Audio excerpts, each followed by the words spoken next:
민수기 23장 13절에서 26절까지 말씀입니다. 민수기 23장 13절에서 26절까지 말씀.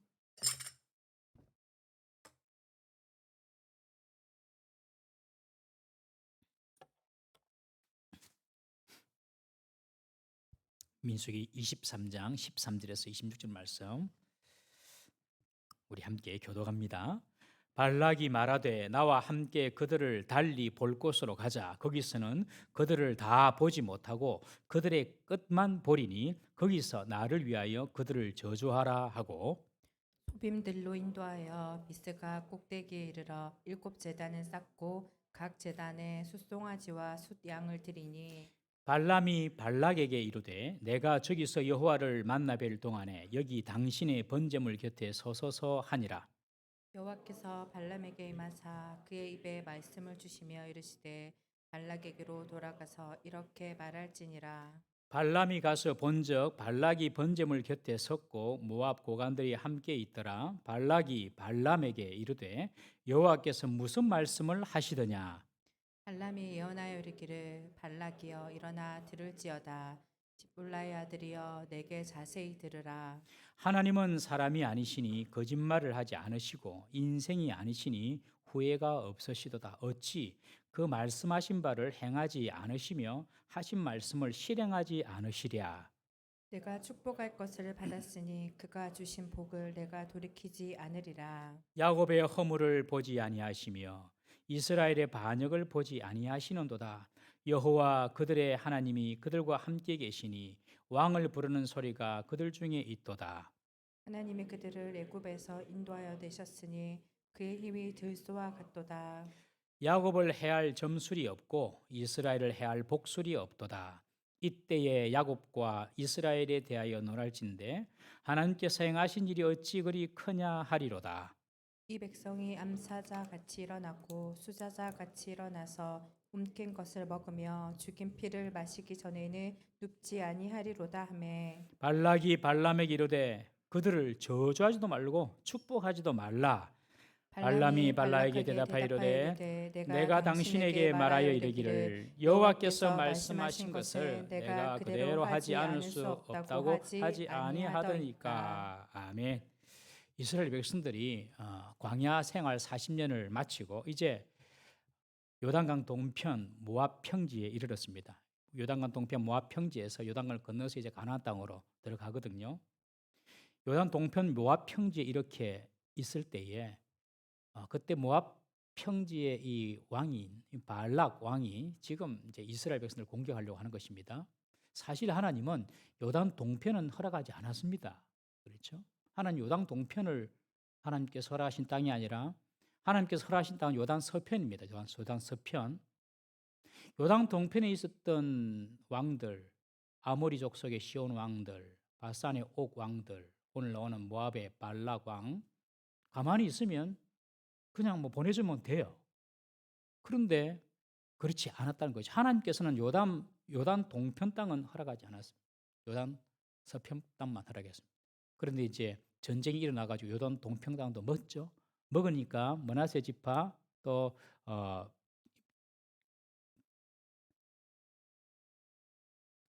로벤 지파 감사합니다. 로벤 지파, 므낫세 반 지파 이 두 지파 한 지파 반이 그 땅을 달라고 한 거예요. 원래 하나님은 요단 서편 땅입니다. 그 땅을 주기로 했습니다. 지금 이스라엘 보십시오. 지금 이스라엘은 요단 동편 땅이 있습니까? 없습니까? 없습니다. 지금 이스라엘은 요단 서편 땅만 있습니다. 요단 동편은 요르단이 차지하고 있습니다. 여러분 놀랍지 않습니까? 하나님께서 역사를 통하여서 하나님께서 주기로 한 땅을 주신 겁니다. 그때 르우벤 베냐민 지파는 이 땅이 너무 좋으니까 달라고 해가지고 줬어요. 그렇지만 결국에 하나님께서 주신 것은 요단 서편 땅입니다. 여러분 역사를 통하여 하나님 말씀이 1.1억도 틀림이 없음을 믿으시기 바랍니다. 이 하나님 말씀은요 한자도 틀림이 없습니다. 역사가 증명을 해줍니다.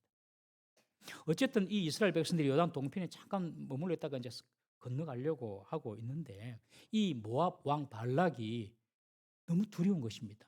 야, 저 중대한 이스라엘 민족을 가만히 놔두면 우리한테 공격할 것이다. 이런 생각을 한 것이에요. 그래서 모압 왕 발락이 미디안 족속과 연합을 합니다. 연합을 해가지고 이 이스라엘 백성을 치려고 하고 있습니다. 그 전까지 모압의 대적자는 아모리 족속의 시온 왕이었습니다. 아모리 족속의 시온 왕이 모압과의 전투에서 땅을 차지했거든요. 그런데 이 이스라엘 백성들이 시온 왕을 죽이고 바산의 옥 왕도 죽이고 하는 것을 보고, 물론 전쟁은 그들이 먼저 걸었습니다. 아모리 족속 시온이 먼저 걸었고요. 먼저 전쟁을 걸은 거예요. 그러니까 전쟁이 일어난 거예요. 그런데 이런 자기의 대적들이 다 이스라엘에 굴복하는 것을 보고 이 모압 왕이 두려움에 빠진 것입니다. 그래서 미디안 족속과 동맹을 맺어서 이스라엘을 무너뜨리려고 합니다. 모압 왕이 이스라엘을 더 두려워했어요. 여러분, 하나님 백성을 두려워하는 존재는 세상이고 마귀입니다. 믿습니까? 세상과 마귀가 하나님의 백성을 두려워합니다. 하나님의 백성이 세상을 두려워하면 안 되고 세상과 마귀가 하나님 백성을 두려워해요. 왜냐하면 하나님께서 그의 백성들과 함께 하시기 때문에 그렇습니다. 이 사실을 꼭 믿으십시오. 40년 전 보십시오. 40년 전 돌아가면 이스라엘 백성들이 가나안 땅을 정탐할 때에 그들이 열 정탐꾼의 이야기를 듣고 스스로 메뚜기로 여기지 않습니까? 스스로 메뚜기로 여깁니다. 그들은 견고한 성읍을 가지고 있고 안악의 후손들을 보았고 거인 안악의 후손들을 보았고 철병거를 가지고 있었고, 야, 우리가 스스로 보게 된 메뚜기 같다. 도저히 우리는 가나안 거민들을 이길 수가 없다. 그러면서 안 된다, 약하다, 우리는 패배할 거다. 그렇게 이스라엘 백성이 40년 전에 생각을 했습니다. 그들이 잘못 본 것이 아니죠. 사실을 그대로 보았죠. 그러나 그들은 사실만 보았지 하나님께서 그들과 함께 하신 것을 40년 전에는 보지 못한 것입니다, 여러분. 이것이 믿음이 있고 없고의 차이입니다. 믿음이 있는 사람은 사실만 보는 것이 아니라 하나님을 봅니다. 그런데 믿음이 없는 사람은 사실만 봅니다. 사실만. 딱 사실만. 그것을 보고 판단합니다. 사실만 보고 판단하는 것은 세상 사람들이 하는 방식입니다. 똑같습니다. 세상 사람들은 사실 딱 보고 되겠다 하면 되고 안 되겠다 하면 안 되는 거거든요. 그런데 우리들은 그게 아니라 하나님을 봐야 됩니다. 하나님을 보고 하나님께서 우리와 함께 하신다. 그리고 하나님 뜻이다. 그러니까 가능하다. 그렇게 나가야 되는 것이죠. 우리 성도들은 사실만 보는 사람이 아니라 하나님의 뜻을 바라보는 사람이 되어야 될 줄로 믿습니다. 아무리 그들이 거민들이 강한다 할지라도 하나님께서 우리에게 그 땅을 주셨다. 그게 하나님 뜻이거든요. 그래서 성도들은 늘 주님의 뜻이 무엇인가, 우리 교회도 주님의 뜻이, 우리 교회를 향하신 주님의 뜻이 무엇인가 생각을 해야 되고, 내 개인의 인생도 하나님께서 나를 향하신 주의 뜻이 무엇인가 늘 이것을 우리가 생각을 해야 하는 것입니다. 저는 우리 교회를 향한, 한국 교회를 향한 하나님의 분명한 뜻을 믿습니다. 그것이 뭐냐면 다음 세대, 젊은 세대를 살리는 것입니다. 믿습니까? 이건 한국 교회를 향한, 우리 교회를 향한 공동의 하나님의 뜻입니다, 여러분. 너무 중요합니다. 지난 주일날 양산에 그 헌신 예배를 다녀왔어요. 어른들은 그래도 제법 계시는데 주일학교가 없대요. 여러분, 주일학교가 우리 한국 교회에 30%만 있습니다. 70% 교회가 주일학교가 없습니다. 이거 우리 받아들일 수 있습니까, 여러분? 받아들여지십니까? 우리 어릴 때만 보더라도 주일 학생들이 더 많았어요. 그냥 막 자직거하고, 우리 교회도 마찬가지였을 겁니다, 여러분. 주일 학생들이 더 많았어요. 그냥 다 돌아다니는데 아이들 막 천지였어요. 그런데 오늘 날 한국 교회 70%가 주일 학교가 없습니다. 심각한 겁니다. 이걸 아주 심각하게 받아들이세요. 주일 학교 학생들이 없다는 것은 그만큼 젊은 세대도 없다는 것입니다. 그렇죠? 그 부모들이 없다는 거예요. 젊은 부모들이 없다는 것입니다. 이건 정말 위기입니다. 저는 지금 이 시대가 정말 우리 한국 교회의 미래를 결정짓는 골든 타임이라고 생각합니다. 지금 우리가 정말 정신을 바짝 차려야 됩니다. 지금 우리가 더 일어나지 아니하면 이제 어디까지 갑자기 떨어질지 모릅니다, 여러분. 그런 위기감 있으십니까? 예, 다 가지. 저 목사만, 담임 목사만, 교육자들만 가지면 안 되고 다 그런 마음이 있어야 됩니다. 다 그런 마음이. 감사하게도 우리 교회는 다음 세대 중요성을 지금 계속 잘 인식을 하고 전도를 열심히 하려고 하고 있습니다. 목요일마다 예산을 편성해서 우리 참 제가 보면 부교육자들 정말 제가 좀 죄송스러울 정도로 부교육자들 열심히 합니다. 목요일마다 나가서 또 교육자들뿐만 아니라 선생님들 얼마나 감사한지 몰라요. 우리 인연부, 초등부, 중고등부 선생님들 나오셔서 참 지금 많은 숫자가 나와서 학교 전도하거든요. 중학교 가고 초등학교 가고 그래 전도하고 있습니다. 라면 주면서 아이들이 와서 라면도 먹고 그러면서 이제 교육자들과 선생님들과 이제 그 관계가 라포가 형성이 되거든요. 그러면서 이제 교회 올 거라고 우리가 지금 기도하면서 그래 하고 있습니다. 시간 내 가지고 전도하러 오신 우리 선생님들, 우리 교육자들 정말로 귀합니다. 정말 이 일들을 우리가 지금 노력하고 발부둥 치고 있는데 하나님께서 반드시 수고한 이상으로 100배의 복을 주실 줄로 믿습니다. 하나님 반드시 역사하실 거예요. 이 시대를 향한 하나님의 뜻, 다음 세대 살리는 것입니다. 다른 세대가 되지 않도록. 우리 성도들은, 교회는 항상 하나님 뜻이 무엇인가 이걸 봐야지.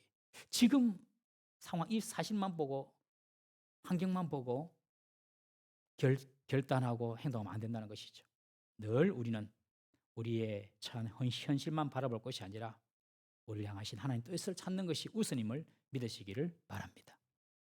여리고성을 정탐한 그 정탐꾼들의 보고를 이스라엘 백성들이 받고 10명의 부정적인 보고에 전념이 되어가지고 이스라엘 백성들이 밤새도록 울면서 하나님께 원망했습니다. 아니 저런 땅을 왜 우리에게 주셔가지고 싸워서 이기지도 못할 땅을 왜 주셔가지고 하면서 밤새도록 원망했는데 실상은 어떻습니까? 실상은 그 실상이 40년 후에 밝혀집니다.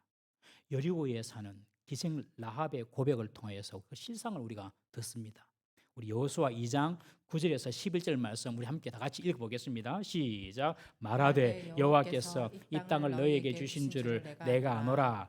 우리가 너희를 심히 두려워하고 이 땅 주민들이 다 너희 앞에서 간담이 녹나니 이는 너희가 애굽에서 나올 때에 여호와께서 너희 앞에서 홍해물을 마르게 하신 일과 너희가 요단 저쪽에 있는 아모리 사람의 두 왕 시혼과 옥에게 행한 일 곧 그들을 전멸시킨 일을 우리가 들었음이니라. 우리가 듣자 곧 마음이 녹았고 너희로 말미암아 사람이 정신을 잃었나니 너희 하나님 여호와는 위로는 하늘에서도 아래로는 땅에서도 하나님이시니라. 이 말은 기생 라합이 여리고 땅을 정탐하러 온 두 명의 정탐꾼에게 하는 말이거든요. 그러면서 두 명의 정탐꾼을 이렇게 숨겨두면서 자기도 목숨 살려달라 지금 그렇게 약속하는 그런 내용입니다. 그때 하는 말이 이 여리고에 사는 이 기생 라합이 너희들이 애굽에서 나올 때에 너희 하나님이 홍해 물을 마르게 해가지고 너희들이 홍해를 건너게 한 것도 안다. 우리가 오히려 너희들 보고 두려워한다. 지금 그렇게 이야기하고 있어요. 여리고 사람들이 이스라엘을 더 두려워하고 있는 것입니다, 여러분. 이것이 영적인 바른 원리입니다. 세상이 여러분을 두려워하고 사탄이 여러분들을 두려워하는 줄 믿으십시오. 하나님의 백성이 세상을 두려워하고 하나님의 백성이 사탄을 두려워해서는 안 됩니다. 하나님의 백성이 귀신도 두려워해서는 안 됩니다. 귀신이 여러분들 더 두려워해요.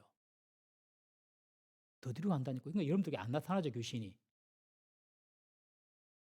귀신 보셨어요? 저는 귀신 본 사람을 잘 알고 있습니다. 아직도 제게 전화가 옵니다. 목사님, 이번 주에 또 이렇게 봤어요.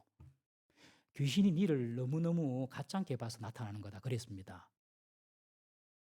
네가 정말로 만만하게 보니까 귀신이 네 눈앞에 나타나는 거다. 그랬습니다.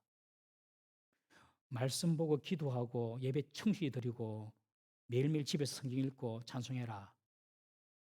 그렇게 권면했습니다. 그러니 안 나타난답니다. 여러분 귀신이 여러분들 무서워하지 우리가 귀신을 무서워할 게 아닙니다. 여러분 믿으시기 바랍니다. 여리고성 사람들이 여러분들 이스라엘을 두려워하고 무서워했지 지금 이스라엘 사람들이 그걸 두려워하고 있다는 거예요. 사랑하는 성도 여러분, 영적인 세계에서 하나님과 함께하는 사람만큼 무섭고 두려운 사람이 없습니다. 여러분 세상을 향하여서 새가슴을 가지지 말고 사자의 심장을 가지시기를 주의 이름으로 축원합니다. 교회 안에서만 용감하지 말고 세상 속에서 담대한 사람 되기를 주의 이름으로 축원합니다. 세상 여러분들 어떻게 할 수가 없어요. 지금 오늘 본문 내용도 그렇습니다.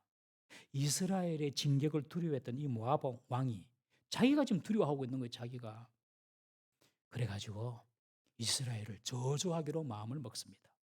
이 발락 왕이, 발락이라는 말의 뜻은 약탈자, 파괴자라는 뜻이거든요. 이 발락 왕이 미디안과 연합을 했지만 군사적으로 이스라엘을 공격하지는 않습니다. 왜냐하면 아모리 왕 시온이 죽는 것도 보았고 바산 왕 옥이 죽는 것도 봤거든요. 아, 군사적으로 안 되겠다. 영적으로 공격하자. 그래서 저주를 퍼붓자. 이때 선택한 사람이 발람 선지자입니다. 발람. 발람이라는 말의 뜻은 파멸시키는 자 그런 뜻입니다. 이름도 비슷하고 뜻도 비슷하죠. 발락, 발람. 유유상종입니다, 여러분. 이 비슷한 두 사람이 지금 모여가지고 작당을 해가지고 이스라엘을 저주하려고 하고 있습니다. 이 발람 선지자는 참으로 특이한 선지자입니다. 하나님의 뜻을 전하는 선지자처럼 보이지만 그는 참 선지자가 아닙니다. 그는 이방 땅에 신접한 자입니다.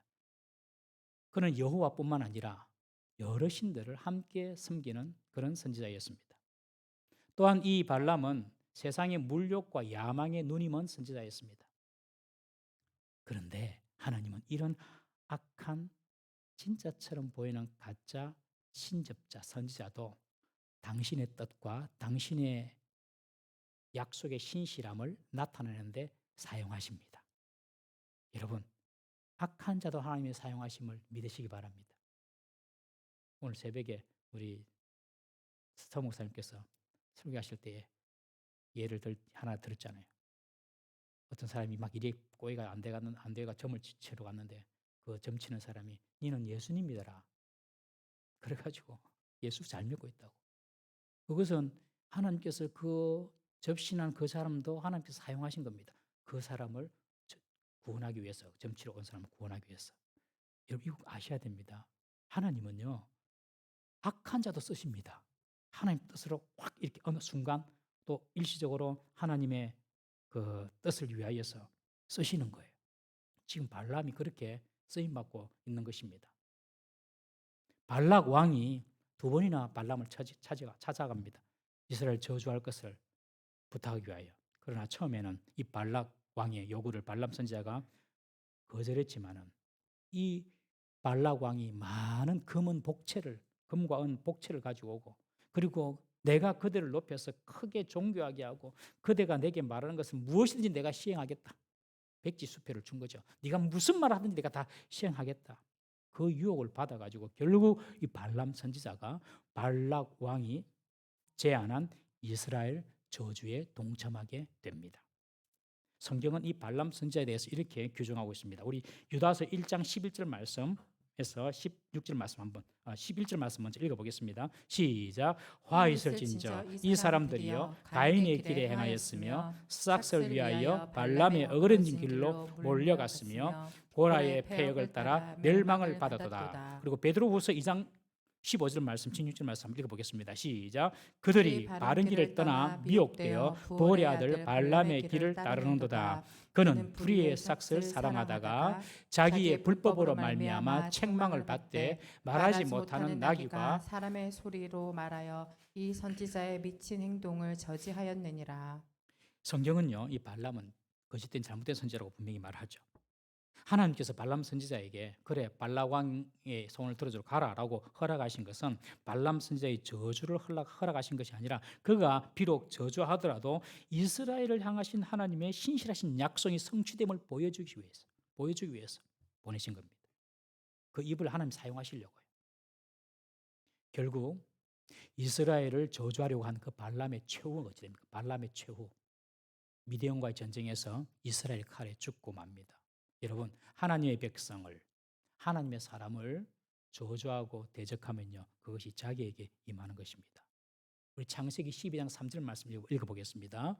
창세기 12장 3절 시작. 너를 축복하는 자에게는 내가 복을 내리고 너를 저주하는 자에게는 내가 저주하리니 땅의 모든 족속이 너로 말미암아 복을 얻을 것이라 하신지라. 아브라함을 부르면서 하신 말씀입니다. 아브라함이 우리는 영적으로 아브라함의 후손이지 않습니까, 여러분?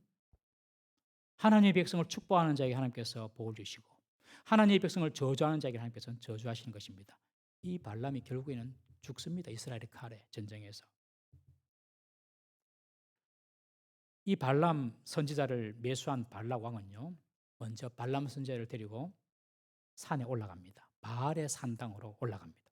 자기들이 믿는 신 바알 신전으로 데리고 갑니다. 그 산 꼭대기에서 이스라엘 자손의 진을 다 보게 됩니다. 이스라엘 그 백성들 산 꼭대기에서 보게 하고 여기서 좀 저주해라. 첫 번째 오늘 새벽의 말씀입니다. 저주해라 이야기합니다. 발람 선지자는 발락 왕에게 7 제단을 쌓고 숫송아지 7, 숫양 7마리를 준비해라라고 부탁합니다.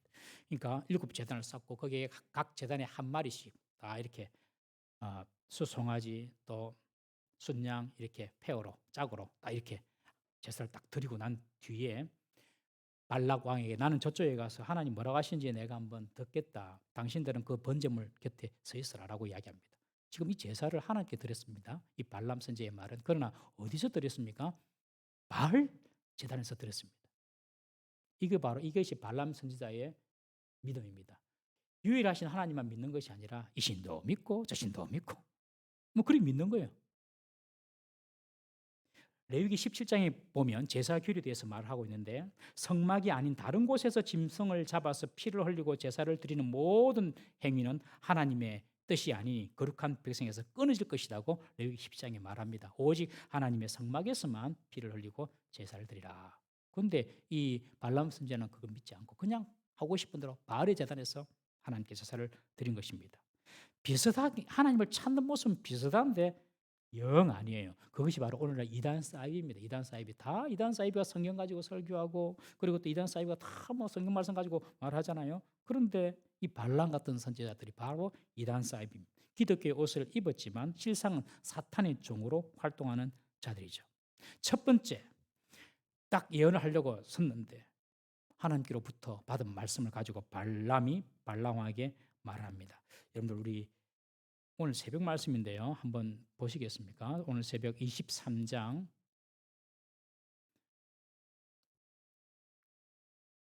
9절 10절 한번 보십시오.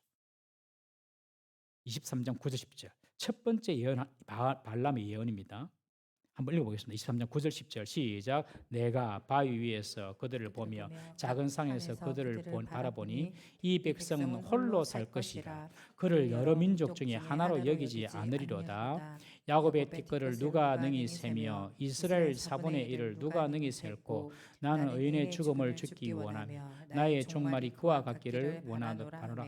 지금 발람이 하나님 말씀을 듣고 발락 왕에게 하는 말입니다. 저주라고 보는 데서 축복을 하죠. 이 백성은 홀로 살 것이다. 홀로 산단 말은 아주 독특한 특별한 백성이라는 뜻입니다. 오늘 새벽에 우리 성목사님 말씀 잘 해주셨는데 특별한 백성이다. 너희들과 다르다. 이 백성은 특별하게 선택받은 백성이다. 그걸 한번 깨우쳐 주고요.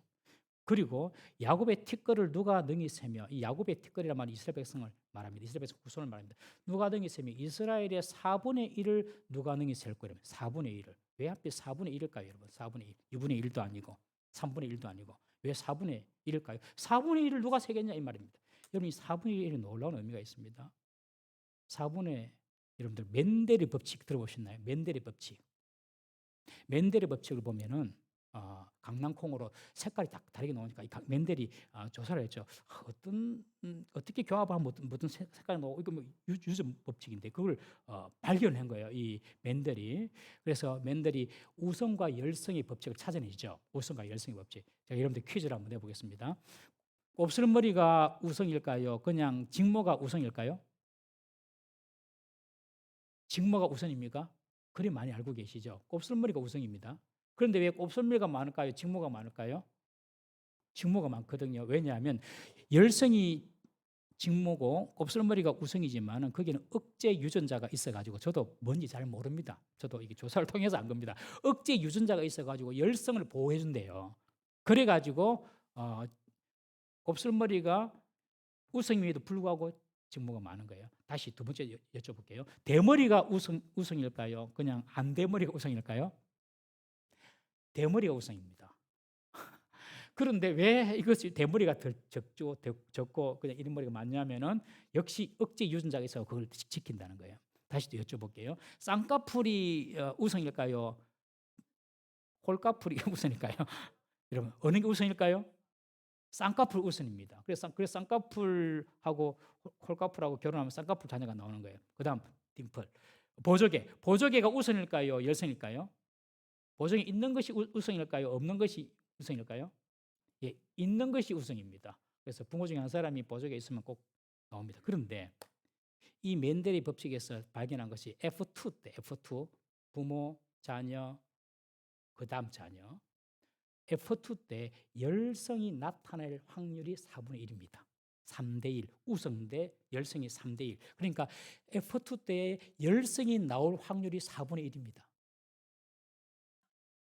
열성이 나올 확률이 4분의 1입니다. 오늘 하나님께서 발람에게 그 입에 주신 말씀이 4분의 1을 세어보라.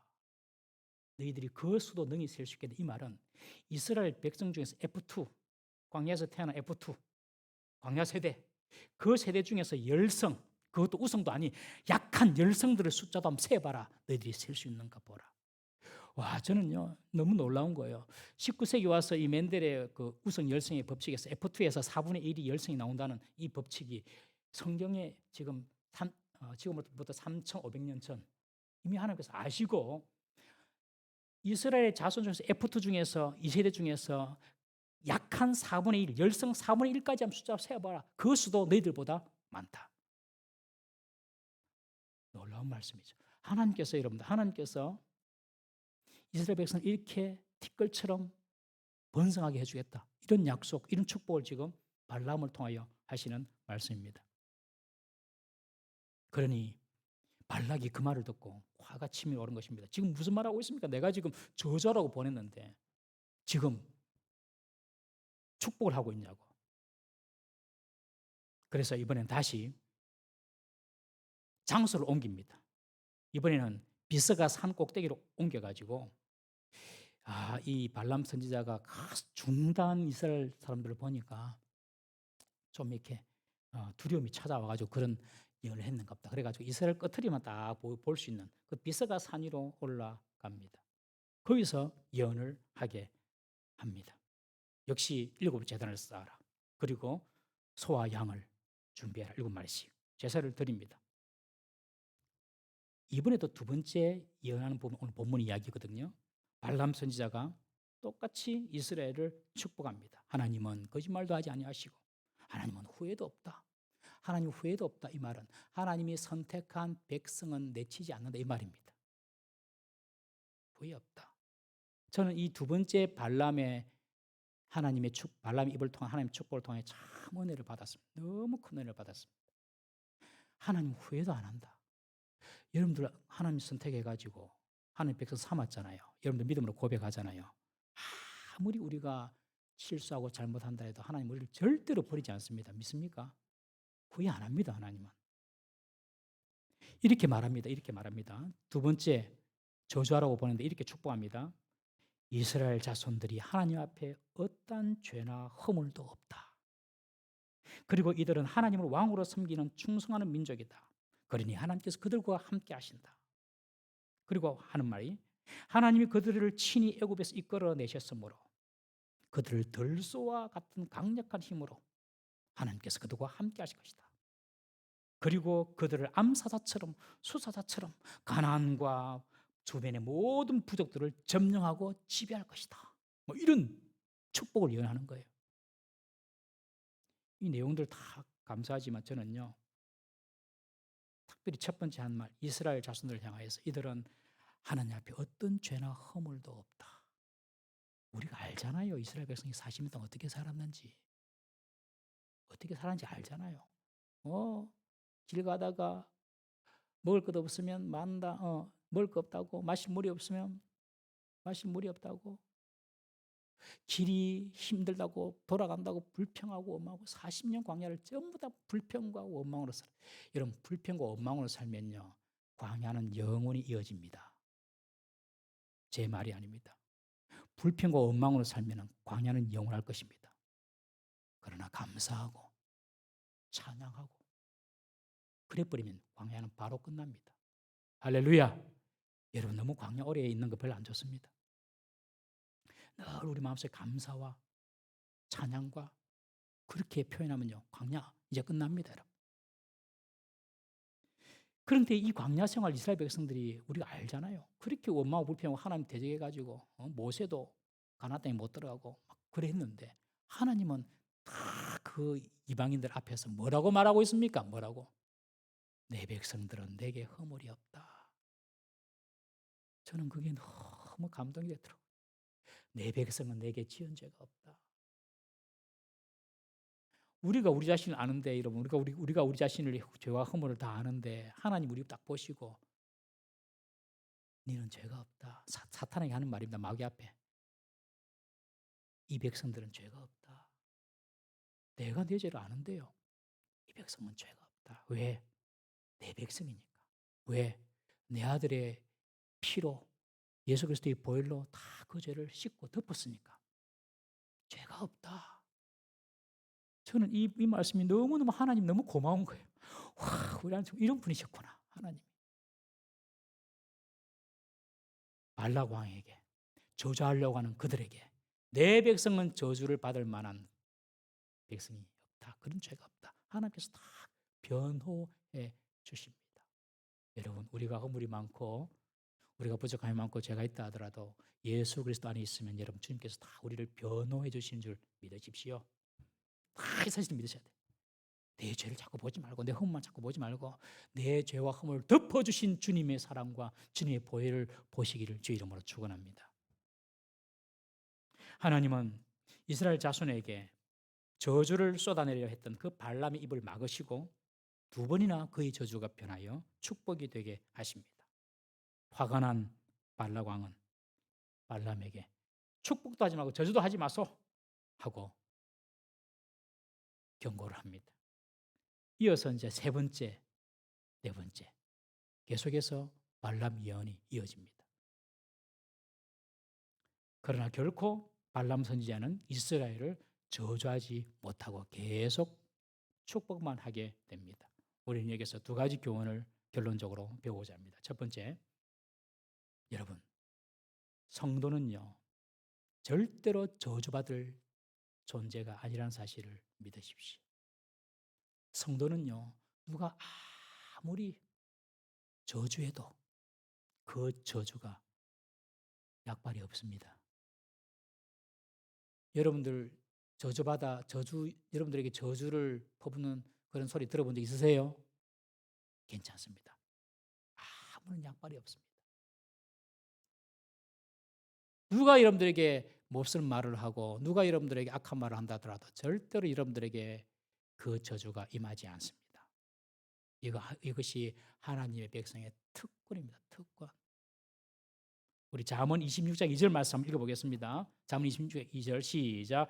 까닭 없는 저주는 참새가 떠도는 것과 제비가 날아가는 같이 이루어지지 아니하느니라. 죄가 있는 사람에게 저주는 임하거든요. 그런데 우리는요, 주의 보혈로 다 덮어졌잖아요. 하나님께서 말씀하셨잖아요. 내 백성은 죄가 없다, 허물이 없다 말씀하시잖아요.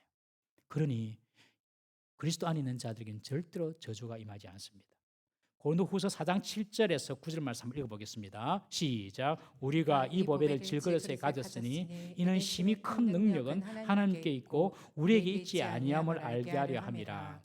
우리가 사방으로 우겨쌈을 당하여도 쌓이지 아니하며 답답한 일을 당하여도 낙심하지 아니하며 박해를 받아도 버림받지 아니하며 거꾸로 떨림을 당하여도 망하지 아니하고. 믿습니까? 하나님의 백성은요, 누가 우겨 싸도, 누가 우리를 거꾸로 넘어뜨리려 하더라도 절대로 우겨쌈을 당하지도 않고 넘어지지도 않습니다. 하나님 백성의 특권입니다. 여러분을 대적하고 멸망시키는 악한 자가 있다 하더라도 하나님은 반드시 우리를 보호하시는 줄 믿으시기를 바랍니다. 아무도 사탄도 세상도 우리를 해할 수가 없습니다. 요셉의 형들이 꿈꾸는 자 요셉 그 꿈이 이루어지는가 보자 하고 팔아버립니다. 애굽에. 오히려 그것이 요셉이 애굽의 총리가 되는 지름길이 된 것입니다. 아무리 요셉의 꿈을 막으려고 해도 막을 수가 없었습니다. 페르시아의 고관들이 다니엘을 잡아가지고 기도하는 다니엘을 잡아가지고 기도 못하게 하고 죽여버리자 사자굴에 집어넣더라도 하나님께서 그 사자 입을 다 봉하시고 다니엘을 지켜주시고 살려주셨습니다. 그 누구도 하나님의 백성을 저주할 수가 없습니다. 우리 사랑하는 성도님 여러분, 내가 하나님의 백성이고 내가 그리스도의 보혈 안에 있다면 그 누구도 나를 망하게 하고 나를 넘어뜨릴 수가 없다. 이런 특권을 가진 자인 줄 믿으시기 바랍니다. 두 번째 교훈은요, 하나님의 사람을 저주하면 그 저주가 자신에게 돌아와서 자기가 저주받는 것입니다. 결국 발람이 저주를 해도 안 되니까 나중에 이제 우리가 보면 알겠지만은 모압 여인을 통하여서 이스라엘 백성들 남자들을 유혹에 빠지게 합니다. 바알의 제사에 참여해가지고 이런 악한 짓을 하게 됩니다. 결국 그것 때문에 남자들 24,000명도 죽죠. 그리고 그렇지만 이 발람 선지자도 결국에 이스라엘의 전투에서 칼에 죽게 됩니다. 여러분, 저주하는 사람은 그 저주가 상대에게 합당하지 아니하면 자기에게 돌아오는 것입니다. 우리 성도들은 누구를 만나든지 축복의 말을 하시기를 주의 이름으로 축원합니다. 예수님도 제자들에게 명령하셨죠. 전도하러 보내시면서 어느 마을 어느 집으로 들어가면 그 집을 위하여 축복하라. 그 집을 위하여 축복하는데 그 축복이 그 집에 합당하지 아니하면 그 복이 너희에게 돌아올 것이다. 그러나 그 집에 합당하면 그 집에 복이 임할 것이다. 어느 집에 가더라도 일단 축복해라. 여러분, 우리 성도들은요, 항상 축복하는 사람이 되어야 됩니다. 함부로 저주해가지고는 그 저주가 그 사람이 합당하지 아니하면 자기에게 돌아오는 것입니다. 발람처럼. 선진국도 보면 이 축복하는 말이 참 많잖아요. 선진국 사람들이. 축복은 참 인사말이 그냥 God bless you. 하나님 당신을 축복하기 바랍니다. God bless you. 헤어질 때도 God bless you. 누가 감기 걸려서 기침하면 God bless you. 뭐 입에 달았어요. 축복의 말이. 우리 성도들의 입술에서도 축복의 말이 넘치기를 주의 이름으로 축원합니다. 가까운 사람에게부터 먼저 하셔요. 가족에게부터. 가족에게 축복의 말을 하신 적 있으십니까? 가족에게도 잘 축복의 말을 잘 안 하는데 어떻게 다른 사람이 다 하겠습니까, 여러분? 가족에게부터. 부모는 자녀들에게, 남편은 아내에게, 아내는 남편에게 축복의 말을 하십시오. 이런 예화 자주 들어보셨잖아요. 어느 가난하게 자신을 만들고 자신을 고생만 시킨 남편을 둔 어떤 집사님이 어느 날도 술을 진탕 먹고 집에 들어와서 자고 있는 그 남편을 보고 그래도 감사해라 이런 말씀이 생각이 나서 그 잠자고 있는 술이 떡이 돼가지고 잠자고 있는 그 남편의 손을 붙잡고 주여 그래도 술 먹고 우리 제 집이라도 찾아 들어오니 감사합니다 이러면서 기도했다잖아요. 그런데 알고 보니 그 남편이 안 자고 있었어요. 다 듣고 있었어요. 야, 아내가 자기에게 그런 기도를 하는 거 보고 감동을 받아가지고 교회에 나오게 되었다는 전설 같은 이야기가 있잖아요. 축복해주고 격려해주고 그럴 때 그 복이 당사자에게도 임하고 자기에게도 임하는 것입니다. 우리 교회는 정말 이렇게 축복의 입술로 가득 찬 성도들의 길을 주님의 이름으로 축원합니다. 주의 말씀에 순종할 때 복이 됩니다. 참 말하기가 쉽지는 않습니다. 축복의 말하기가 쉽지는 않아요. 그러나 순종하면 그 복이 우리 교회의 가정에 우리에게 임할 줄 믿으시기를 바랍니다. 축복을 선포하는 우리 모든 성도 되시기를 주님의 이름으로 축복합니다. 기도하겠습니다. 우리 이 시간 한번 기도합니다. 오늘 말씀을 생각하면서 한번 기도하겠습니다. 여러분, 우리 입술은 저주를 퍼붓는 입술인가요? 아니면 축복을 부르는 입술인가요? 하나님, 내 입술이 축복을 부르는 입술이 되게 해주십시오. 내 가족에게부터, 남편이 아내에게, 아내가 남편에게, 부모가 자녀에게 내 마음에 들고 안 들고 그걸 떠나서 하는 축복을 선포할 수 있는 저희들 되게 해주시고, 우리 교회도 축복의 선포가 풍성한 교회가 되게 해달라고, 그런 우리 자신 되게 해달라고, 그렇게 우리 자신 한번 기도하시겠습니다. 또한 오늘 이 발람 선지자의 축복을 통해 우리가 어떤 존재인지 알았습니다. 여러분, 우리는 저주받을 사람이 아닙니다. 우리를 징계할 수 있는 분은 우리 아버지 하나님밖에 없습니다. 그 누구도 우리를 건드릴 수가 없습니다. 하나님, 세상을 향하여 이런 담대한 믿음으로 내가 살게 해 주십시오.